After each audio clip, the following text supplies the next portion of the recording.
दोस्तों फौज में नहीं हूं तो क्या हुआ, फौज में नहीं हूं तो क्या हुआ, मगर ये दिल तो फौजी है, मगर ये दिल तो फौजी है। बंदूक की जवा हमें नहीं आती साहब, बंदूक की जवा हमें नहीं आती, पर देश के लिए कुछ कर गुजरने का जुनून तो है, बस यही काफी है। जी हाँ दोस्तों, देश के लिए कुछ कर गुजरने का जुनून तो है, बस यही काफी है। मैं सबसे पहले उन सभी विद्यार्थियों का अभिनंदन करता हूं जो हमसे जुड़े हुए हैं। एक बार पुनः स्वागत करता हूं दोस्तों।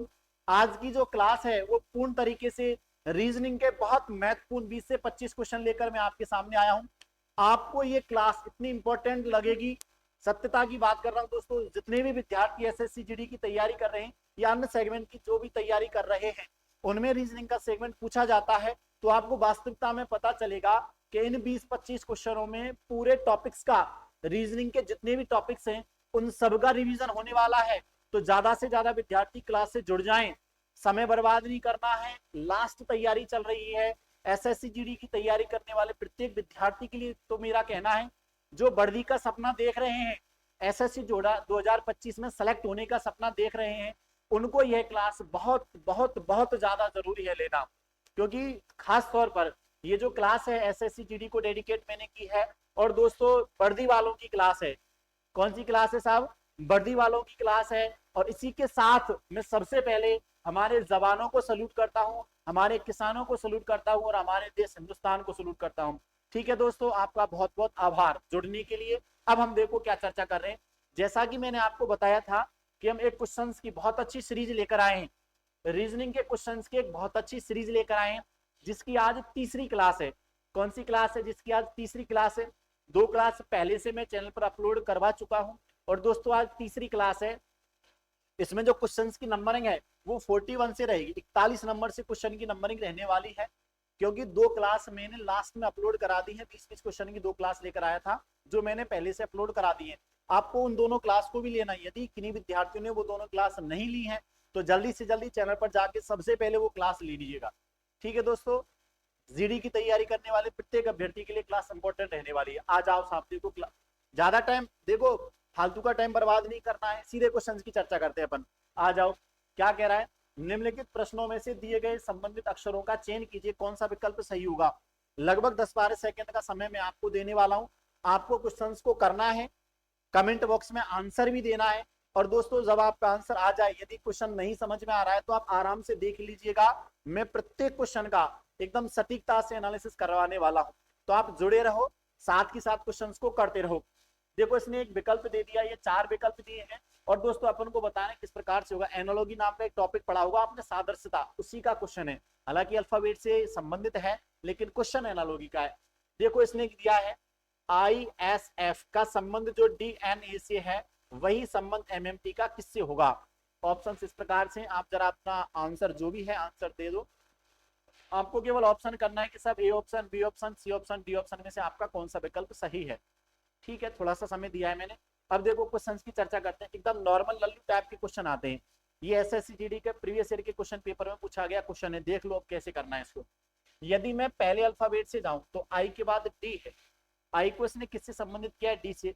आई की नंबरिंग 9 है, डी की नंबरिंग 4 है, तो कहीं ना कहीं -5 किया है क्या?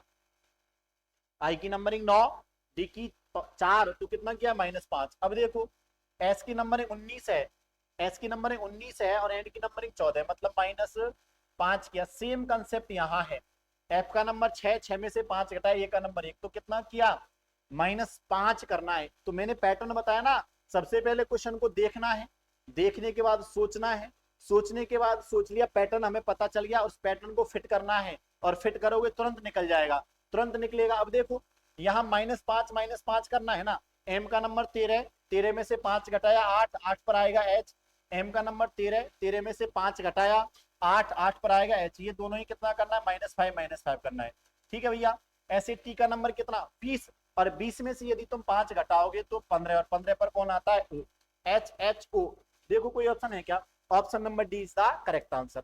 ऐसे क्वेश्चंस को आपको सॉल्व करना है। प्रत्येक क्वेश्चन का आपको कमेंट बॉक्स में जवाब भी देना है। ज्यादा टाइम अपन नहीं लेंगे, लिमिटेड टाइम में बहुत सारे क्वेश्चन हम सॉल्व करेंगे।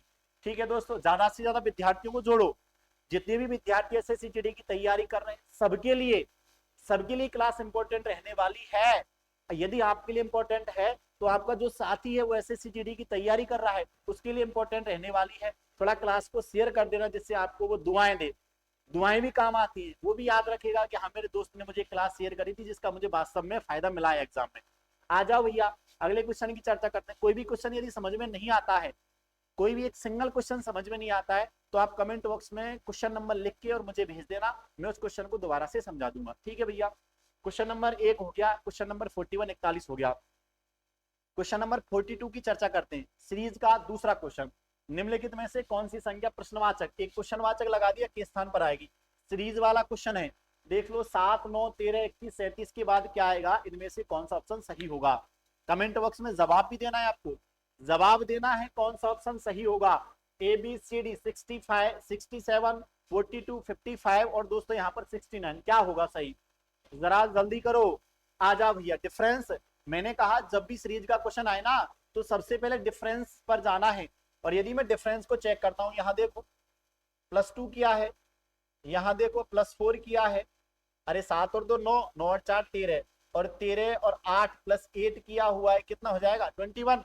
और 21 में इसने दोस्तों +16 किया है, प्लस कितना कर दिया 16 जोड़ा है। अब देखो पैटर्न पता चला ना, पहले 2 4 दूना किया 8 दूना किया 16, तो अब कितना करना है दूना करना, 16 का दूना करोगे तो कितना जोड़ोगे 32, कितना जोड़ोगे 32 और 37 में यदि 32 ऐड करोगे ना तो 69 आएगा। कितना आएगा भैया 69 आएगा। पैटर्न मुझे पता चल गया, +2 +4 +6 सॉरी +8 +16 किया है, +32 किया है, 2 4 6 8 सॉरी 2 4 8 16 32 ऐसे पैटर्न चलता है, मतलब दोगुना करके जोड़ रहा है। तो दोगुना किया मैंने 16 का दोगुना 32 और जोड़ दिया मैंने कितना है 69। Option number D is the correct answer, D D 4 option number 4 सही है भैया। आ जाओ क्वेश्चन नंबर 3 की चर्चा करते हैं। 8 मित्र A B C D E F इस प्रकार से एक सीधी पंक्ति में बैठे हुए हैं और इन सभी के मुख उत्तर की ओर हैं। ठीक है, उत्तर की जरूरी नहीं कैसे बैठे, मुंह उत्तर की ओर है लेकिन जरूरी नहीं कैसे बैठे, इसी क्रम में जैसे उन्होंने कहा है। अब ये क्वेश्चन कह रहा है बी एफ के दाईं छोर से दूसरे स्थान पर बैठा हुआ है, बी एफ के दाईं ओर से दूसरे स्थान पर बैठा हुआ है, एफ पंक्ति के एक छोर पर बैठा है, वी और ई के बीच में केवल 3 व्यक्ति हैं, सी डी के बाईं ओर तीसरे स्थान पर बैठा हुआ है, डी और ए के बीच में केवल 2 व्यक्ति हैं, जी ई का निकटतम पड़ोसी नहीं है, एच के ठीक बाईं ओर कौन बैठा है ये आपको बताना है। एक बार आप देख लीजिएगा, सिटिंग अरेंजमेंट शानदार टॉपिक है, कई क्वेश्चन पूछे जाते हैं इस वाले टॉपिक से। ठीक है भैया, देखो कल मैंने सर्किल वाले करवा दिए थे, वृत्तीय बैठक व्यवस्था वाले दोनों एग्जामों में पूछे गए, दोनों जो मैंने आपको पहले 2 सीरीज लेकर आया उनमें मैंने सर्किल वाली बैठक व्यवस्था ली थी। अब दोस्तों यहाँ पर रेखी आ गए, देखो पंक्तिबद्ध आ गई, इसने एक पंक्ति में कितने व्यक्तियों को बैठाया 8, इन सबके उत्तर की ओर मुंह। तो आप सबसे पहले ऐसे करो, कुछ नहीं करना, 8 व्यक्तियों के लिए जगह बना लो, 1 हो गया 2 हो गया 3 हो गया 4 हो गया 5 हो गया 6 हो गया 7 हो गया और कितने व्यक्ति हैं 8, 8 व्यक्तियों को इसने बैठाना है। अब 8 व्यक्तियों को बैठाने इसने क्या कहा, 8 व्यक्ति A B C D F G H तक हैं, उन सभी के उत्तर की ओर मैंने कर दी। अब इसने कहा उसी क्रम में वी एफ के दाईं ओर दूसरे स्थान पर है, बी एफ के दाईं ओर दूसरे स्थान पर है, लेकिन अभी मुझे एफ का पता नहीं है, आगे जब मैं पढ़ता हूं उसने कहा एफ पंक्ति के किसी एक छोर पर है। अब देखो इस पंक्ति के 2 छोर हो सकते हैं, या तो एफ यहां हो सकता है यहाँ, या एफ यहां हो सकता है, लेकिन इसने अब बी वाली लाइन को पढ़ना, वी एफ के दाईं ओर है। अब मुझे बताओ एफ का दायां इधर होगा तो इधर तो इसकी जगह ही नहीं है, तो निश्चित है कि भैया एफ फिर इस छोर पर बैठेगा, एफ के दाईं ओर। अब एफ का दायां ये वाला भाग होगा, दाईं ओर कौन से स्थान पर, दूसरे पर, पहला और दूसरा ये कौन है वी है। आया समझ में, बी को मैंने बैठा दिया। अब क्या कहा है, अब कहा ये एफ बैठ गया बी बैठ गया। अब इसने कहा है बी और ई के बीच में केवल 3 व्यक्ति बैठे हुए हैं। अब देखो ई के लिए जगह ये है लेकिन यहाँ इनके बीच कोई व्यक्ति नहीं है, यदि मैं इनके बीच में 3 व्यक्ति बैठाता ना बी और ई के, तो देखो 1 व्यक्ति 2 व्यक्ति 3 व्यक्ति बैठते हैं, तो ये जगह किसकी बनेगी, निश्चित तौर पर ई की बनेगी। आया समझ, इस प्रकार से क्वेश्चंस को करना है, एक एक लाइन को पढ़ते जाओ और उनको जिस प्रकार से बैठाना है उस प्रकार से बैठाते जाओ। आ गया भैया 3 व्यक्तियों को बैठाना, कौन कौन बैठेंगे अपन देख लेंगे। इसने कहा सी डी के बाईं ओर तीसरे स्थान पर बैठा है, सी डी के किधर है बाईं ओर तीसरे स्थान पर है। अब देखो इसको कहाँ बैठा सकते हैं, मेरे पास जगह खूब सारी है। सी डी के बाईं ओर है, मतलब डी का बाएं इधर होगा, 1 2 3, तीसरे स्थान पर कौन है, इस प्रकार से इनको बैठाना। अब देखो यदि मैं डी को यहाँ बैठाऊं 1 2 3 इस प्रकार से जगह बन सकती है, डी को यहाँ बैठाऊं 1 2 3 जगह बन नहीं बन सकती, यहाँ बैठाऊं 1 2 3 जगह बन सकती है। मेरे पास खूब सारी जगह अभी बची हुई है। अभी मुझे इनको नहीं बैठाना है क्योंकि मुझे अभी इनका फिक्स पता नहीं चला कि सी और डी को हमको कहाँ बैठाना है। आगे चलो देखो और कहीं ना कहीं क्लू मिलेगा। इसने कहा है डी और ए के बीच में केवल 2 व्यक्ति हैं। डी और किसके बीच में, ए के बीच में केवल कितने व्यक्ति हैं, 2 व्यक्ति। अब देखो यदि मैं डी को यहाँ बैठा दूं तो फिर ए को यहाँ बैठाना चाहिए, क्या बैठाना चाहिए, नहीं बैठाना चाहिए, क्योंकि 2 व्यक्ति होने चाहिए, मतलब यहाँ आएगा। और यदि यहाँ आएगा तो फिर ये किसकी जगह बनेगी, क्या सी की जगह बनेगी, क्या नहीं बनेगी। इसका मतलब निश्चित है हमें डी को कहीं ना कहीं इन जगह में से बैठाना होगा। अब देखो दोस्तों इसको अपन बैठाते हैं तो समझना इस चीज को किस प्रकार से बैठाना है। इसने कहा डी के किधर, बाईं ओर तीसरे स्थान पर। तो देखो पहला दूसरा तीसरा मतलब 4 जगह चाहिए डी के इधर। यहाँ बैठाया 1 2 3, चौथा ये होगा, नहीं बैठ सकता। यहाँ बैठा के देखो डी को, पहला दूसरा तीसरा, क्या यहाँ सी आ सकता है क्या, देखो सही है क्या, सी डी के कौन सी ओर, दाई ओर, सॉरी बाईं ओर तीसरे स्थान पर है, पहला दूसरा और तीसरा। आया समझ में। अब डी को बैठाने के लिए सोचना पड़ा थोड़ा सा। अब इसने क्या कहा है, आगे लाइन पढ़ता हूं मैं, ए और डी के बीच में केवल 2 व्यक्ति हैं। अच्छा देखो अब ए के लिए जगह यहाँ बची है, क्या बची है, लेकिन यहाँ ए को बैठाऊंगा इनके बीच में तो होने चाहिए, यहाँ बैठाऊंगा क्या, नहीं। तो मुझे ए को कहाँ बैठाना पड़ेगा, यहाँ बैठाना पड़ेगा, तभी इनके बीच में 2 व्यक्ति आ सकते हैं, एक तो ये और एक ये व्यक्ति जो भी आएगा, एक तो ये वाला व्यक्ति और एक ये, इनके डी और ए के बीच में होंगे। आया समझ में। अब देखो क्या कह रहा है, डी और ए के बीच में केवल 2 व्यक्ति हैं, जी ई का निकटतम पड़ोसी नहीं है, मतलब डी सॉरी मतलब जी किसके पड़ोस में नहीं होना चाहिए, ई के में, ई के पड़ोस में जगह ये खाली है, यहाँ जी नहीं बैठ सकता। इसका मतलब निश्चित है ये जो जगह बच गई यहाँ कौन बैठेगा, जी बैठेगा। अरे जो जगह बच गई वहां कौन बैठेगा, जी बैठेगा। अब मुझे बताओ इसका मतलब ये जगह मेरे पास अभी तक खाली है, यदि खाली है तो एक व्यक्ति मेरे पास बचा हुआ है, वो कौन है, एच है, एच यहाँ पर बैठ जाएगा। इस प्रकार से बैठक व्यवस्था की जाती है। यदि बैठक व्यवस्था आपके समझ में आ गई हो तो क्वेश्चन का आंसर देखते हैं। इसने कहा एच के ठीक बाईं ओर, एच के ठीक बाईं ओर कौन है, डी है। एच के ठीक बाईं ओर कौन है, डी है। देखो option number C is the correct answer. H के ठीक बाईं ओर कौन है, डी है। आया क्या समझ में भैया, किसी को कोई डाउट हो तो पूछ लेना, आराम से एक एक क्वेश्चन को समझा रहा हूँ, किसी को कोई भी डाउट हो तो आप पूछ लेना। आगे चलो क्वेश्चन नंबर 44 की चर्चा करते हैं। इसने 5 व्यक्ति हैं और 5 व्यक्तियों के नाम दिया है, अनुज, भीम, चेतन, धीर और इमरान।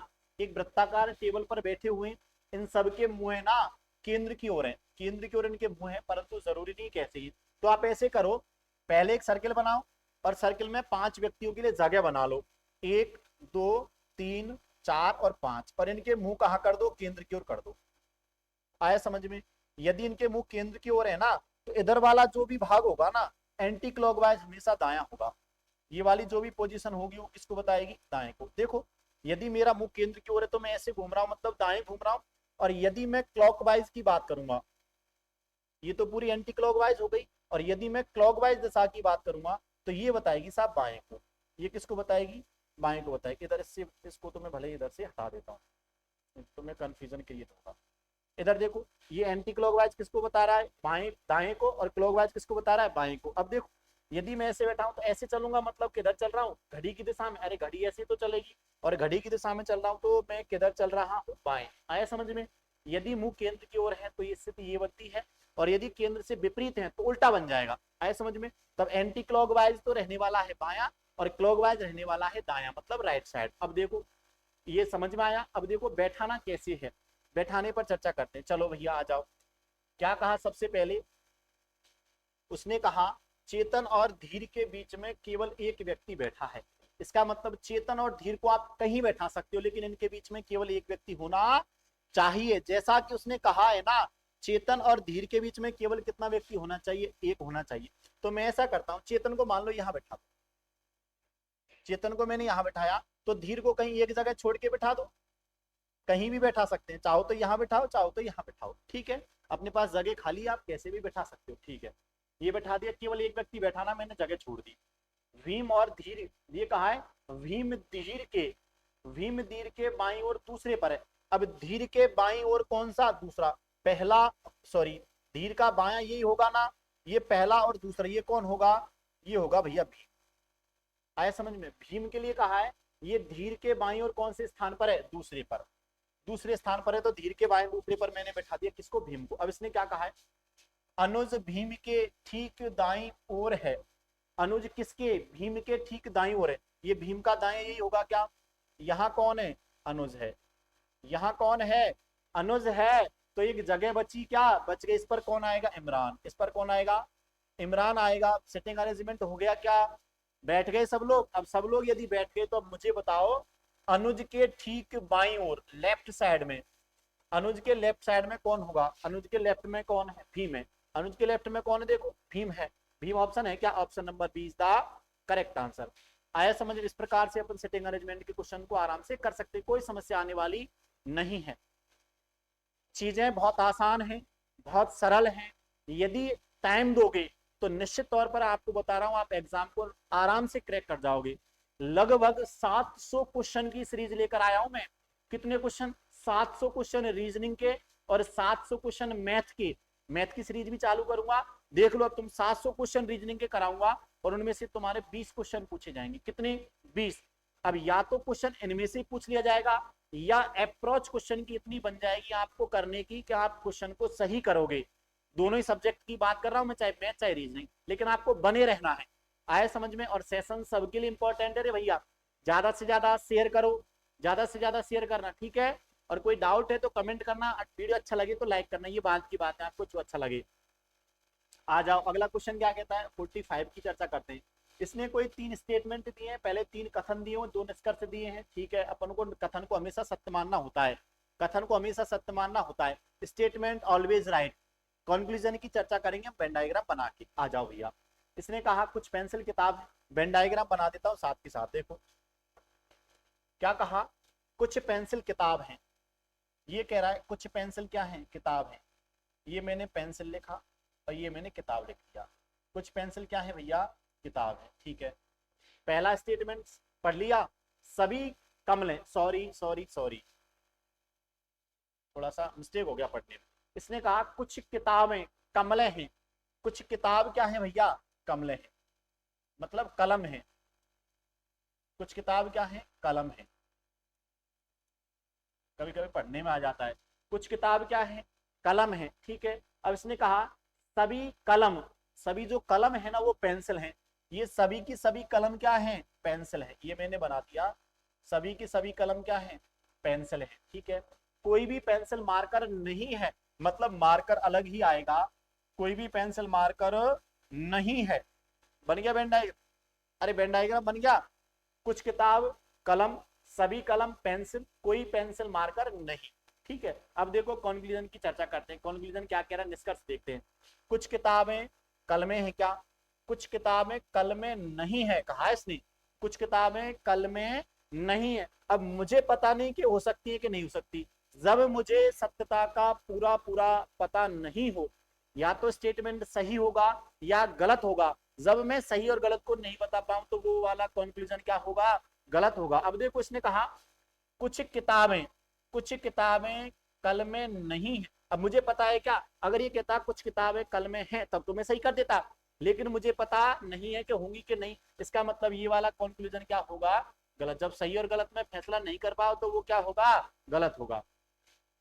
कोई कलम मार्कर नहीं है, कोई भी कलम मार्कर है क्या, कोई भी कलम मार्कर है क्या, क्योंकि सभी की सभी कलम पेंसिल हैं और पेंसिल कोई भी मार्कर नहीं है। इसका मतलब कलम वाला पोर्शन कभी मार्कर से टच हो सकता है क्या, नहीं हो सकता। मतलब ये वाला तो सही है और ये वाला तो क्या है, सही है। तो दूसरा स्टेटमेंट सही है। देखो केवल निष्कर्ष दो अनुसरण करता है, मतलब option number C is the correct answer. केवल कौन सा, सी वाला ऑप्शन, या दूसरा जो निष्कर्ष है वो केवल अनुसरण करता है।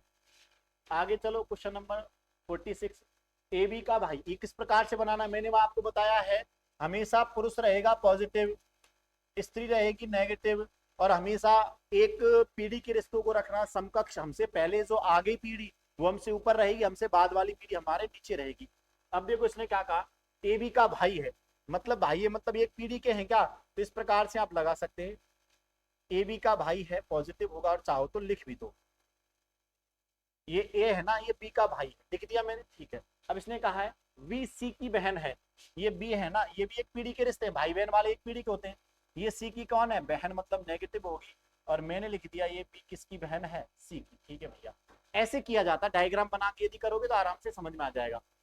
सी डी की माँ है, सी किसकी माँ है, ये माँ है मतलब नेगेटिव होगी, और किसकी माँ है, डी की, चाहो तो भले लिख दो, सी डी की माँ है, डी ई की पत्नी है। अब देखो पति पत्नी समकक्ष होंगे, ये पत्नी है किसकी, ई की, मतलब ई पति होगा, ये पत्नी होगी, और चाहो तो लिख भी दो ये विवाहित है। ये कौन है भैया, विवाहित है, ये पति है, और ये कौन है, डी पत्नी है, इसने कहा है ना डी ई की पत्नी है।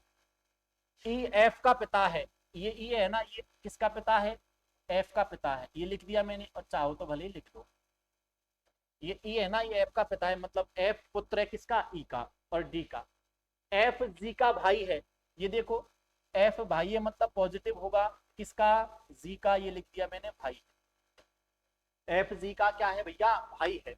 अब देखो डायग्राम मैंने बना दिया, अब तुमसे कुछ भी पूछ ले, वो कोई सा भी क्वेश्चन कर ले, किसी का संबंध आपसे पूछ ले, आप आराम से बता सकते हो ये तीनों भाई बहन है, ये इसकी माता है, ये पति पत्नी है, ये इसका पिता है, ये भाई भाई है या भाई बहन है, आया समझ में, मतलब एफ भाई होगा।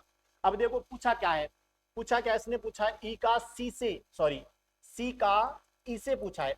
अब ये से वाला सिंबल जिसके साथ लगा हुआ है ना, ई से, अब हमें बताना है ई किसको, सी को क्या बुलाएगा। तो देखो जैसे इसने पूछा है ना, ऐसे मैंने एरो लगाया, इसने पूछा सी का ई से, तो देखो ई से मैंने एरो किसकी तरफ लगाया, सी की तरफ, ई से किसका, सी का, सी का किससे, ई से क्या संबंध होगा, मतलब ये ई सी को क्या बुलाएगा, ई सी को क्या बुलाएगा। तो देखो ई की पत्नी, ई की पत्नी कौन, डी, और पत्नी की माँ है, पत्नी की कौन है, माँ है, तो सासू बुलाएगा, क्या बुलाएगा, सासू या सासू माँ। देखो कोई ऑप्शन है क्या, सासू है क्या, नहीं, लेकिन पत्नी की माँ है क्या, पत्नी की माँ है, मतलब option number D is the correct answer. इस प्रकार से दोस्तों रक्त संबंध वाला जो टॉपिक होता है ना, वो क्लिक करना है आपको, इस प्रकार से क्वेश्चन को करना है, आराम से डायग्राम बनाओ, तसल्ली से एकदम माइंड को थोड़ा सा काम रख के क्वेश्चन करने हैं। अगले क्वेश्चन की चर्चा करते हैं, देखो आराम से कर लोगे तो तुम होशियार हो सब बच्चे है ना। क्वेश्चन क्या कह रहा है, यदि 8 स्टार 4 ये दिया इसने दोस्तों, एट द रेट 6 हैज 3 और 195, और 6 star 3 at the rate 5 has 10 बराबर 10 100, और तो हमसे पूछा है कि 7 star 3 at the rate 4 has 15 बराबर क्या होगा। अब हमें पता करना है कि आखिरकार इसमें पैटर्न क्या लग रहा है, एक बार देख लो। चलो एक बार मैं तुम्हें टाइम दे देता हूँ इस क्वेश्चन को करने के लिए, लगभग 20 सेकंड का समय साहब, कर लो। क्या पैटर्न हो सकता है इसमें, जोड़ना है, कुछ घटाना है, क्या करना है, एक बार देख लो। इतना बड़ा है, इतना बड़ा आया है ना, तो निश्चित तौर पर कहीं ना कहीं गुना तो हो रहा होगा। इतना बड़ा जब उसने इक्वल में किया है ना, तो गुना तो कहीं ना कहीं हो रहा होगा। एक बार जरा गुना करके देख लो संख्याओं को, कहां तक पहुंच जाते हो। देखो लगभग 25 सेकंड का समय हो गया, टाइम कितनी जल्दी निकलता है पता नहीं चलेगा। 60 मिनट में 80 क्वेश्चन करने। अब देखो आ जाओ, यदि मैं पैटर्न की बात करूं ना, तो देखो 8 को गुना किया 4 से, 4 को गुना किया 6 से, एक बार गुना करके देखो ये कितना हो जाएगा, 8 चौका 32, और 32 को गुना करोगे ना 6 से, ये हो जाएगा 6 दूने 12 6 × 18 192। ये कितना हो जाएगा 192, और 192 में यदि 3 जोड़ दोगे, 192 में यदि 3 जोड़ दोगे तो कितना आएगा 195। अरे हमारा तो सही बैठा, गुना गुना इंटू प्लस बराबर करने पर क्या आएगा 195, यही रिजल्ट आया क्या, यही पैटर्न पता चला। अब देखो आगे भी चेक कर लेते एक बार, यही है क्या, 6 गुना 3 गुना 5 प्लस 10 करना है, प्लस क्या करना है 10। अब जोड़ो, ये 5 तिया के 15, और 15 छिक्की 90, 90 और 10 कितना हो जाएगा 100, 100 के बराबर आ रहा है क्या, अरे 100 के बराबर आ रहा है क्या, मतलब सही है।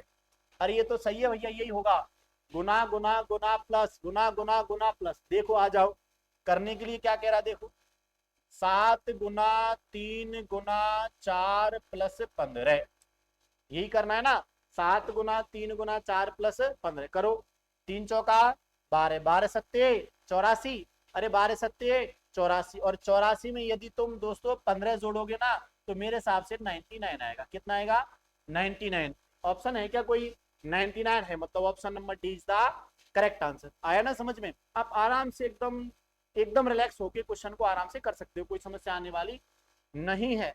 अरे कोई, हाँ ये देखो, आज की जो लड़कियां है ना, उन लड़कियों के बारे में बहुत शानदार तरीके से एक मैं यहाँ पर एक बहुत शानदार तरीके से एक चीज लेकर आया हूं, थोड़ा सा ढंग से सुनना। कौन कहता है, कौन कहता है कि लड़कियां सिर्फ, देखो कितनी अच्छी लाइन है, कौन कहता है कि लड़कियां बस पैरों से स्कूटी रोकना जानती हैं?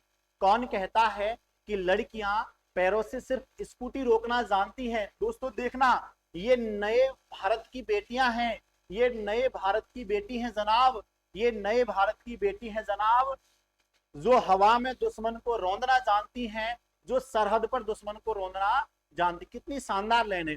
कौन कहता है कि लड़कियां सिर्फ स्कूटी रोकना जानती हैं? कौन कहता है कि सिर्फ लड़कियां स्कूटी रोकना जानती हैं? ये आज के भारत की बेटी हैं, ये नए भारत की बेटी हैं जनाब, ये दुश्मन के घर में घुसकर दुश्मन को तोड़ना जानती हैं, दुश्मन को खत्म करना जानती हैं। आया ना समझ में? ये नए भारत की बेटी है जनाब, जो हवा में दुश्मन को रौंदना जानती हैं, जो सरहद पर दुश्मन को रौंदना जानती है। एक बार मैं पुनः दोस्तों फिर से हमारी उन सभी बेटियों को बहुत बहुत सल्यूट करता हूं जो इंडियन आर्मी से जुड़ी हुई हैं, जो हमारी भारतीय, जो दोस्तों प्रशासनिक सेवाओं से जुड़ी हुई हैं, या जो हमारी जितनी भी डिफेंस सर्विसेज हैं उनसे जुड़ी हुई हैं, शानदार एक कार्य कर रही हैं। मेरा उन सभी को सल्यूट है। जय हिंद दोस्तों। आगे चलते हैं, अगले क्वेश्चन की चर्चा करते हैं। अगला क्वेश्चन क्या कह रहा है? अगला क्वेश्चन कह रहा है, निम्नलिखित अक्षर समूह में से, निम्नलिखित अक्षर समूह में से अक्षरों का कौन सा क्रमबद्ध रूप से दाईं से बाएं लिखने पर श्रृंखला को पूरा करेगा? एक सीरीज पूरी करनी है, और सीरीज को पूरा करोगे ना तो आपको पता चल जाएगा कि यहाँ पर पैटर्न क्या आ रहा है। देखो मैंने कल भी ऐसा एक क्वेश्चन कराया था, आपको पता होना चाहिए, आप आराम से देख लेना। चलो आगे चलते हैं। देखो पी खाली क्यू क्यू आर आर, जब देखोगे ना तो देखने पर पता चल जाएगा। पी स्थान रिक्त है, Q Q R R S S, P P पता चला? अरे यहाँ क्या आएगा? पी आएगा। P P Q Q R R S S, P P Q Q R R S S, P P Q Q R R S S, P P Q Q R R, और दोस्तों S और S. तो चार जगह दी है ना, उन पे क्या आएगा? P Q R S. देखो कौन सा ऑप्शन है? P Q R S. अरे तो पहला ही मिल गया, अहो भाग्य हमारे के ऑप्शन नंबर ए ही मिल गया, ज्यादा हमें चेक करना ही नहीं पड़ा। क्या आएगा? P P Q Q R R S S. Pattern पता चल जाएगा ना, तो नो डाउट आप आराम से कर सकते हो। अरे दुश्मन की छाती में जब छेद कर सकते हैं तो क्वेश्चन को नहीं कर सकते क्या? निश्चित तौर पर कर सकते हैं, कोई समस्या आने वाली नहीं है। आगे क्वेश्चन की चर्चा करते हैं। 49 क्वेश्चन क्या कह रहा है? देखो शब्दकोश आ गया। डिक्शनरी की जब जब चर्चा होगी ना तो आपको अल्फाबेट का क्रम पता होना चाहिए। आप एक बार डिक्शनरी देख लेना, यदि किसी ने आज तक डिक्शनरी नहीं देखी है ना तो एक रीजनिंग का एक क्वेश्चन गलत हो जाएगा। भैया डिक्शनरी देख लेना, डिक्शनरी में हमेशा पहले ए वाली मीनिंग, उसके बाद बी वाली, सी वाली, इस प्रकार से मीनिंग्स आती हैं। और यदि जितनी भी मीनिंग्स हैं उनका पहला पहला अल्फाबेट सेम है तो आप पहले अल्फाबेट्स के बाद दूसरे अल्फाबेट के पास जाइएगा, तीसरे अल्फाबेट के पास जाइएगा। जब तक हमें ये पता नहीं चले कि इनमें से कौन सा अल्फाबेट पहले आएगा तब तक हम शब्द का नहीं बता सकते। जैसे देखो इसने शब्द दे दिए, 4-5 शब्द दिए। अब यदि इनके पहले पहले अल्फाबेट्स को देखो ना तो देखो यहाँ डी है, डी है, डी है, डी है, डी है, मतलब पहले पहले से मुझे पता नहीं चलेगा कि कौन पहले आएगा। आया समझ में? दूसरे के पास जाए, ए है, ए है, डी के बाद ए, डी के बाद ए, डी के बाद ए, मतलब दूसरे से भी मुझे पता नहीं चला। लेकिन देखो ए के बाद यहाँ आई है, ए के बाद यहाँ आर है, ए के बाद यहाँ एफ है, ए के बाद यहाँ एन है,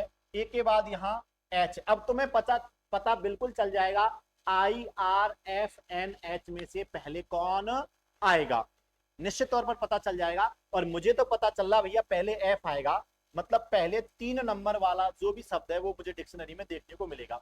एफ के बाद मुझे क्या मिलेगा? एच, मतलब 5 नंबर वाला शब्द मुझे देखने को मिलेगा। एच के बाद आई, मतलब 1 नंबर वाला। आई के बाद एन, 4 नंबर, और एन के बाद लास्ट में बच गया कौन? 2 नंबर। तो मेरा जो क्रम बना, क्रम क्या बना? 3 5 1 4 2, 3 5 1 4 2। कोई है क्या? 3 5 1 2 4, ये तो नहीं है। 3 3 5 1 4 2, मतलब option number C is the correct answer. इस प्रकार से डिक्शनरी का क्वेश्चन आप आराम से एकदम लल्लन टॉप तरीके से कर सकते हो, कुछ दिक्कत नहीं आएगी। एकदम सटीक नजर से करना और आराम से क्वेश्चन बन जाएगा। आया समझ में? अगले क्वेश्चन की चर्चा करते हैं। क्वेश्चन नंबर 50 क्या कह रहा है? सीरीज आ गई फिर से, श्रृंखला आ गई लुप्त संज्ञा का। लो टाइम दे देता हूं, इस क्वेश्चन का आपको निश्चित तौर पर जवाब देना है।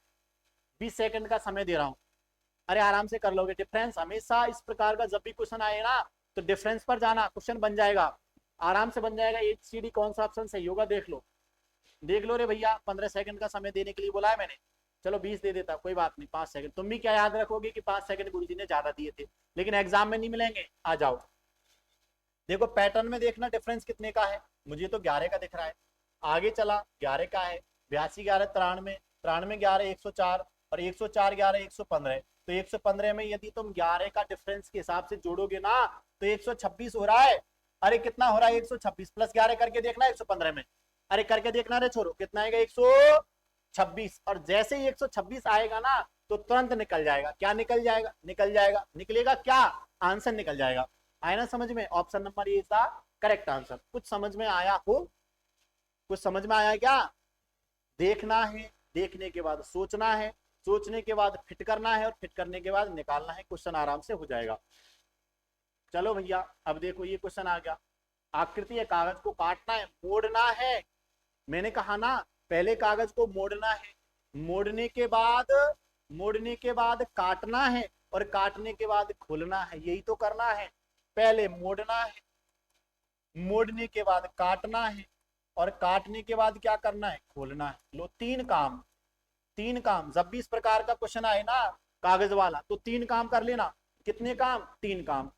पहले मोड़ना, मोड़ने के बाद काटना, काटने के बाद खोल देना। और जैसे ही खोलोगे ना साफ तौर पर दिख जाएगा भैया, जैसे ही खोलोगे साफ तौर पर दिख जाएगा कि हमारा कौन सा ऑप्शन होगा।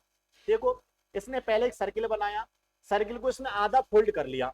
सर्किल को पहले देखो ये सिंबल दिख रहा होगा तुम्हें, मैं बता देता हूं। देखो ऐसे सिंबल लगा हुआ, मतलब इस सर्किल को इसने ऐसे आधा फोल्ड कर लिया। अब मेरे पास आधा ये वाला पोर्शन बच गया, इसने आधे पोर्शन को फिर से फोल्ड कर लिया। यदि तुम्हें समझ में आ गया हो ना तो तुम आराम से बता सकते हो आधे पोर्शन को इसने फोल्ड कर लिया।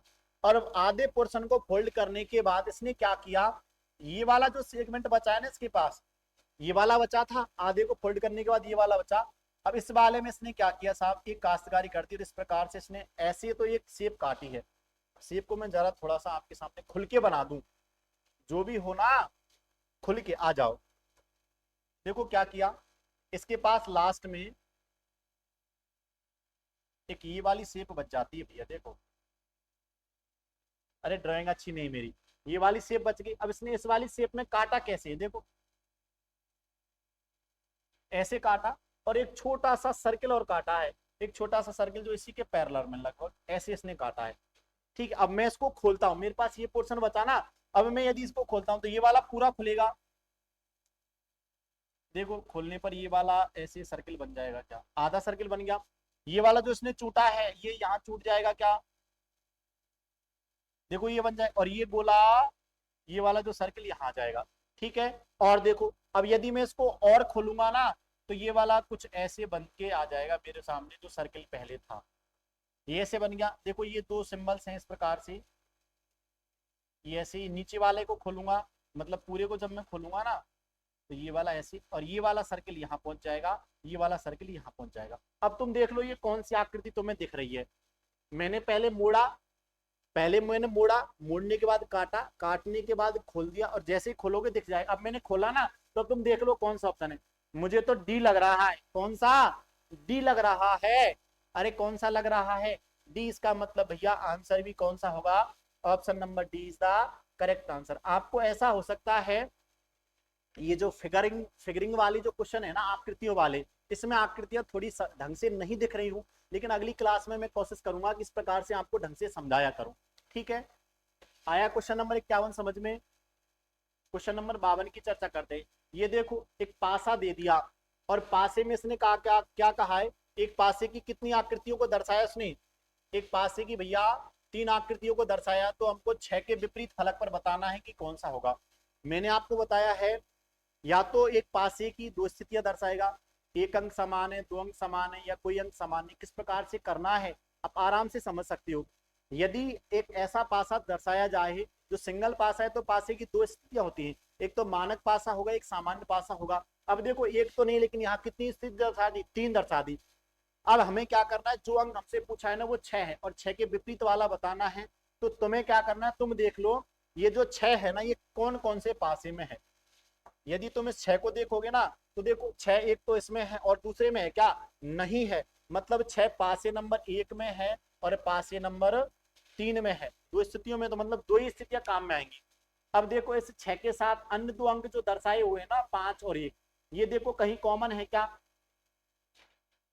ये 6 किसमें, केवल 1 में है, लेकिन मैं एक स्टेप आगे बढ़ गया। इसके साथ जो कॉमन अंक है ना 5, ये किसमें और है, ये 3 नंबर में और है। आया समझ में। अब देखो, अब 5 के अनुसार मुझे चलना है। यदि मैं 5 के अनुसार इसको क्लॉकवाइज घुमा दूं, तो 5 के बाद कौन आना चाहिए, 1, और 1 के बाद कौन आना चाहिए, 6। ऐसे ही यहाँ घुमाऊंगा, 5 के बाद आना चाहिए 3 और 3 के बाद 2। तो एक बार जरा देख लो, घुमा लो, चलो घुमाना भी सीख लो। 5 के बाद कौन आना चाहिए, 1 आना चाहिए। 1 के बाद कौन आना चाहिए, 6 आना चाहिए। ऐसे दोस्तों 5 के बाद कौन आना चाहिए, 3 आना चाहिए। और 3 के बाद कौन आना चाहिए, 2 आना चाहिए। अब ये ऊपर नीचे लिखे ना विपरीत हैं। 6 के विपरीत कौन है, 2। 1 के विपरीत कौन है, 3। अब बच गया 5, तो 5 के विपरीत जो बच गया ना, वो कौन होगा, 4। आया क्या समझ में। हमसे 6 के विपरीत वाला पूछा था, मतलब 6 के विपरीत कौन होगा, 2 होगा। Option number D is the correct answer. अगले क्वेश्चन पर चलते हैं, क्वेश्चन नंबर 53। क्वेश्चन नंबर 53 में इसने कहा है, दो समीकरण दिए आपके पास और दो समीकरणों में सिंबल्स को इंटरचेंज करने के लिए कह रहा है। इनटू को रिप्लेस करना है भाग से। इनटू को किससे रिप्लेस करना है, भाग से रिप्लेस करना है। तो आप समीकरण जो दिए हैं ना, इनमें आंसर क्या होंगे, 16 इंटू 4 माइनस 8 भाग 2 प्लस 20 समीकरण 1। 35 भाग 7 इंटू 5 प्लस 15 माइनस 18 समीकरण नंबर 2। दोनों समीकरणों को लिख देता हूं। देखो समीकरण नंबर 1 क्या कह रहा है, 16 इंटू 4 माइनस 8 भाग 2 प्लस 20। अब पहले देखो इंटू को भाग से रिप्लेस करो। 16 यहाँ इंटू की जगह कौन आ जाएगा, भाग, माइनस 8 भाग की जगह पर इंटू आ जाएगा, और प्लस के कितना है, सॉल्व कर लो। भाग दिया कितना है, 4, और ये कितना हो जाएगा, 8 दूनी के 16, ये कितना है, प्लस 20। प्लस के कितना हो जाएगा, 16, ये प्लस के कितना हो जाएगा, 20 और 4 24 में से 16 घटाओगे तो कितना बचेगा, 8। समीकरण नंबर 1 का तो कितना है, 8। समीकरण 2 को सॉल्व करो भैया। वैसे भी ऑप्शन देख लो, 8 एक ही में है, हो सकता है देखो बी ऑप्शन। आगे चले, इसने क्या कहा समीकरण 2 में, 35 भाग 7 इंटू 5 प्लस 15 माइनस 18। अब रिप्लेस करो, भाग को इंटू से रिप्लेस करो। ये इंटू हो जाएगा 7, ये भाग हो जाएगा 5, ये प्लस 15 और माइनस 18। ये 35 और इंटू 7 में किसका भाग देना है, 5 का। अच्छा भाग दोगे ना तो कट जाएगा क्या, 5 से 7 बार कट जाएगा, और 7 7 तो कितना हो जाएगा, 49। 49 प्लस 15 माइनस 18, 49 प्लस 15 माइनस 18, इनको जोड़ोगे ना ये कितना हो जाएगा, 49 और 15 कितना हो जाएगा, 64, और 64 में से 18 घटाओगे ना तो 46 आएगा। कितना आएगा, 46। तो देखो समीकरण नंबर 1 8, समीकरण नंबर 1 का 8 और दूसरे का 46, 8 के साथ 46। वैसे भी एक ही ऑप्शन था, किसी एक को करके देख सकते थे आप, चाहे पहले समीकरण को चाहे दूसरे को, क्योंकि यहाँ देखो सबके साथ अलग अलग ऑप्शन है। यहाँ 46 से थोड़ा चक्कर पड़ता, बाकी हो जाएगा आराम से, है ना। 53वां हो गया। क्वेश्चन नंबर 54 की चर्चा करते हैं। वही सेम आकृति आ गई। देखो एक इसने ये वाली फिगर बनाई हुई है, इस फिगर को चेक करना है ये कौन से में हो सकती है, ये कौन से में पॉसिबल है। देख लो एक बार जरा इसको। अब यदि मैं इस फिगर को चेक करूँ ना, तो देखो यहां से ये वाली फिगर दिख रही है क्या, यही फिगर तो मेरे से पूछी है। तो ये आकृति नंबर कौन सी में बन रही है, बी में। देखो बी में बनी है क्या, मतलब यहाँ पर मेरा कौन सा ऑप्शन होगा, बी ऑप्शन करेक्ट होगा। आगे चलो, क्वेश्चन नंबर 55 क्या कह रहा है, 5 शब्द है, इनको आपको बताना है कि जैसे पहला दूसरे से संबंधित है। देखो इसने कहा है ना, चौथा शब्द तीसरे से, पहला दूसरे से, उसी प्रकार बताओ ये जो बच गया वो किस प्रकार से संबंधित होगा। तो आप इसको तो आराम से बता सकते हो। हवा महल राजस्थान से संबंधित है, चार मीनार तेलंगाना, स्टैच्यू ऑफ यूनिटी किससे संबंधित है। यदि आपको पता हो ना यदि आपको पता हो तो हवा महल भैया कहाँ है, हवा महल है राजस्थान में, चार मीनार है तेलंगाना में, स्टैचू ऑफ यूनिटी कहाँ है, आपको पता होना चाहिए। Statue of unity Gujarat, Sardar Vallabh भाई पटेल की प्रतिमा बनाई है नर्मदा नदी के किनारे पर, उसी को तो स्टैचू ऑफ यूनिटी कहा जाता है। और ये कहाँ है, गुजरात में है। गुजरात है क्या, option number C is the correct answer. आया क्या समझ में। लोह पुरुष, अरे स्टैचू ऑफ यूनिटी गुजरात में है, नर्मदा नदी के किनारे पर। आ जाओ भैया। क्वेश्चन नंबर 56 क्या कह रहा है, एक कूटभाषा दे दी, कूटभाषा के अनुसार इसको अपन को करना है। देखो इसको भी कर लेते हैं। जी के बाद क्या है, एच है, मतलब +1 किया है, देखो +1 किया है। ई को किससे, डी से रिप्लेस किया, -1, आर प्लस एस +1, एम को इसने एल लिखा है -1, ए को बी लिखा है +1, एन को एन लिखा है -1, +1 -1 +1 -1 +1 -1, ये पैटर्न पता चल रहा है। इसी को अप्लाई करते हैं, देखो ई में से पहले करो +1, तो ई में जोड़ोगे तो कितना आएगा एफ, एक्स में से घटाओगे तो डब्ल्यू, पी में जोड़ोगे तो क्यू, ए में से घटाओगे तो जेड, करो ना, +1 और ये कितना है -1, +1 -1, इस प्रकार से। अब एन में से, एन में जोड़ोगे क्या, -1 किया तो +1 करना, एन में +1 करोगे तो ओ, और यहाँ -1 करोगे तो डी में से -1 सी। देखो FWQZOC, FWQZOC, FWQZOC कौन सा है, option number is the correct answer. Question number 57 की चर्चा करते हैं। एक फिर इसने आकृति दे दी, ये आकृतियों वाले क्वेश्चन आपको थोड़े से दिखने में प्रॉब्लम क्रिएट कर रहे होंगे। इसने क्या किया, एक पंचभुज बनाया है ऐसे, और इसने ऐसे एरो लगा के, और ये अगली आकृति को इसने ऐसे पंचभुज बना दिया, ऐसे एरो लगा दिए, ठीक है। फिर इसको थोड़ा सा, अब ये इसमें इसको घुमा रहा है, बस एंटी क्लॉकवाइज घुमाया ऐसे, फिर इसको ऐसे घुमा दिया, फिर अगली आकृति में इसको दोस्तों ऐसे घुमा दिया, ठीक है। तो अब हमें बताना है, देखो पहले ऐसे था, अब ऐसे हो गया, फिर ऐसे हो गया, अब ऐसे हो गया, अब ये ऐसे होना चाहिए, मतलब ये वाला ऐसी आकृति होनी चाहिए कुछ, ठीक है, और ये एरो इस प्रकार से होने चाहिए। तो ये किसी ऑप्शन में है क्या, ऑप्शन नंबर डी तो है। एक यहाँ तो उल्टे हो रहे हैं, यहाँ एक उल्टा एक सीधा है, ये नीचे हो गया, मतलब option number D is the correct answer. Question number 40 नहीं है भैया, ये क्वेश्चन नंबर कितना है, 57 है, ठीक है, ये कुछ भी लिख देते हैं। ये कौन सा क्वेश्चन नंबर 57, क्वेश्चन नंबर 57 है।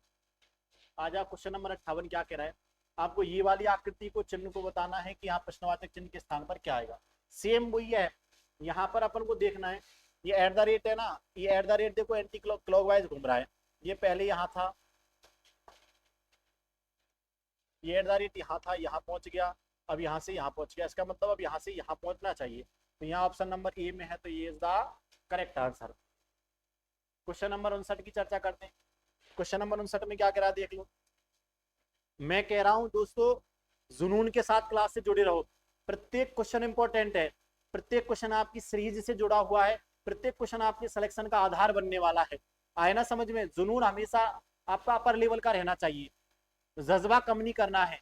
आ जाओ, देखो इसने एक सीरीज बनाई है, और सीरीज में हमसे पूछा है कि आगे क्या आएगा, तो आप एक बार देख लो भैया, मेरे अनुसार तो -4 कर रहा है क्या, 14 में से -4 किया, 10 में से -4 किया, 14 में से 10, 10 में से 6, 6 में से 2, 2 कह सकते हो, या बी का नंबर 28 भी होता है, मैंने बताया ना, जेड का नंबर 26, ए का नंबर 27, बी का नंबर 28, सी का नंबर 29, डी का नंबर 30, इस प्रकार से ध्यान भी रख लेना, ठीक है। अब बी को 2 भी कहते हैं और बी को 28 भी कहते हैं।